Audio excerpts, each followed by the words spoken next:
Hello again. Time for business now. Let's check in with the money desk. Devon Murugan, good afternoon. I see that there's a force majeure declared at Richards Bay Terminal last week, and that would disrupt activities there, would it? Yeah, it would. And remember that it's a major export hub. We are at a point in time where we want to get exports out of the country. We want foreign revenue to come in.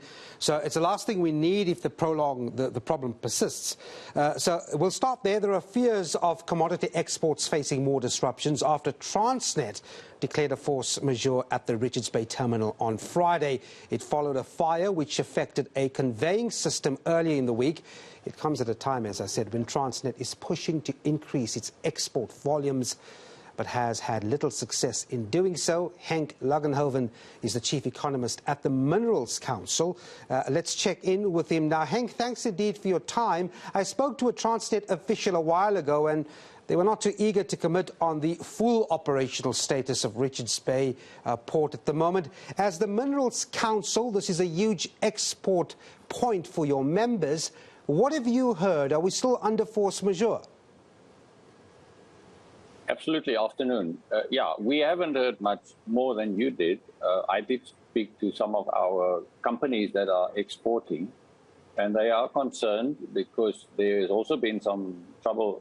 Let me first say which commodities are exported to Richards Bay. It's coal, iron ore, chrome, magnetite, and manganese. Manganese have other options, and to a degree chrome as well, because they can actually put the stuff on the road and take it to Maputo. But the coal side is the important part. I have spoken, like I said, to one of our export members, and they are concerned because there's also been some trouble at Durban. And as you probably know or don't know, is the Lebombo border post to Maputo is terribly congested. So if you all of a sudden have a sudden surge in chrome trucks, for example, then that doesn't bode well for exports in the coming days or so. We have no idea of how long it will take to fix that system. This would be major frustrations for particularly, like you said, coal exporters. We've heard from CEOs of coal mining companies who were very frustrated. They've already been hit with disruptions during the rioting that we saw. Then again, you're faced with disturbances on an infrastructure rail network that's not up to standard. So there might be some losses here. What are the potential losses if this persists, Henk? Can I just say coal goes through the coal terminal, which is not the same. There are two terminals, one run by Transnet, which is the one that had the fire, and the coal terminal that's privately owned. The coal side, when we look at the average tonnages that are going out through now, and the main problem is actually the rail line, get the coal there. It's in the order of 16 to 17 billion rand that the opportunity cost that can't get through the harbour, and it's just so happened that at the moment the coal price is through the roof. It's over 3,000 rands a ton, which is a great pity because we could have exported much more. We could have earned much more for the country. It's a potential loss. On the chrome side, because there is another option through Maputo. Sometimes in the order of 50% is going through Richards Bay. It depends on how long it will take. The total Richards Bay 4 or 5 million tons a month, excuse me, and depending on how long, if it's a week, if it's 2 weeks, you can just imagine. But it's big money that you're talking about, which is a great pity because I mean some of the companies are actually. It's a great opportunity, and these things don't wait for you.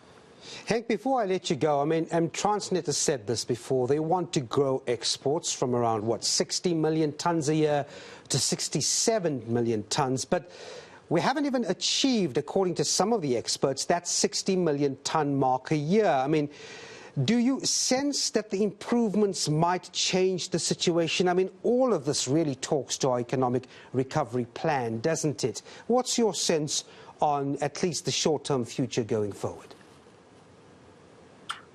Short term, we're going to have to work hard to actually fix it. And the 60 million tons you're talking about is coal, but remember there's also iron ore going to Sultana, which is also not at its targeted numbers, a few million tons below that.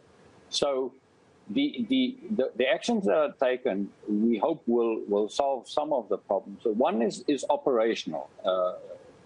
They have not been able to maintain the levels that they were targeted themselves. The other is probably the lack or the low levels of maintenance that have been taking place, both on the rail infrastructure as well as on the rolling stock. And my sense is that it caught up with the institution, and that is not something that you fix overnight. You have to understand exactly where the priorities are, and then put the money there where you can have the biggest impact. And that is certainly happening, and we are in very close contact with the senior leadership, as well as commodity-specific contact people in Transnet, which helps, because if you have a chrome champion that you can talk to, the CEOs can talk to that person, or iron or coal. But it's going to take time. And what we worried about a little bit is there are packages being given out for people to retire. And as you know, often you lose the knowledge when something like that happens. So we will have to wait and see. The intention is there, and the understanding of what we need to do and how important it is for the country and the recovery plan is certainly there. It's a case of turning actually a big ship around, and there's a saying that it's difficult to rebuild a ship while you're sailing it. This is absolutely the case. The rebuilding has to take place. The sailing may be a little bit slower than what we want.